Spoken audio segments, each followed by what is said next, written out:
parfois, pour les lecteurs et les lectrices qui viennent aux rencontres et qui ont l'air vraiment terrorisés par rapport à la fiction dont ils aimeraient qu'elle soit définie vraie ou fausse.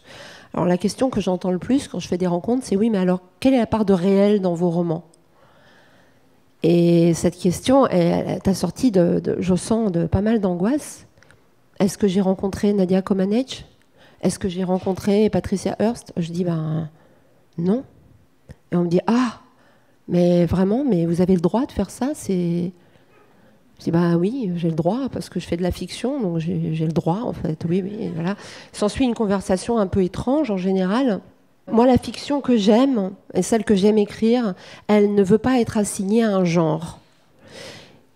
Je réclame la survie d'un espace du doute, du flou, de l'hésitation, des questions laissées sans réponse. La zone de la question sans réponse qui échappe au jugement moral, qui ne répond pas au like ou don't like de Facebook, et qui échappe aussi au bien au mal, effectivement, et qui exclut toute possibilité d'ambiguïté, c'est pas la mienne.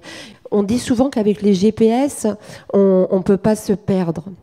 C'est un peu comme sur Amazon, quand vous commandez un livre, en fait, vous ne pouvez plus vous perdre.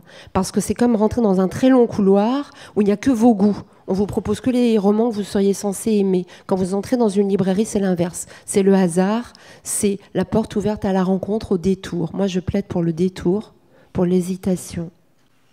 Donc, à cette exigence de transparence, cette société de la transparence qui devrait décliner vrai ou faux, moi, j'ai envie de vous dire qu'il y a une injonction que je déteste, c'est quand on me dit tu ne pourrais pas faire plus clair, plus simple. Parce que c'est un monde, quand on vous demande d'être clair, où on vous demande d'être soluble, résumable, où il faut gratter vos aspérités comme on brûle les herbes, il faut se ranger en rubriques, amour, travail, sexe, famille, loisirs.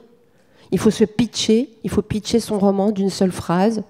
Et ça, c'est le royaume de l'IRM.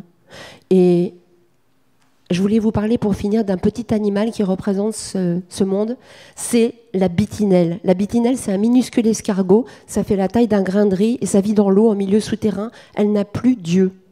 Ils ont disparu parce qu'ils ne lui servaient à rien. On voit son cerveau et ses intestins au travers, et les savants qui l'ont découverte ne l'ont pas classée espèce en danger mais vulnérable par sa transparence. Il faudrait très peu de choses pour la faire disparaître.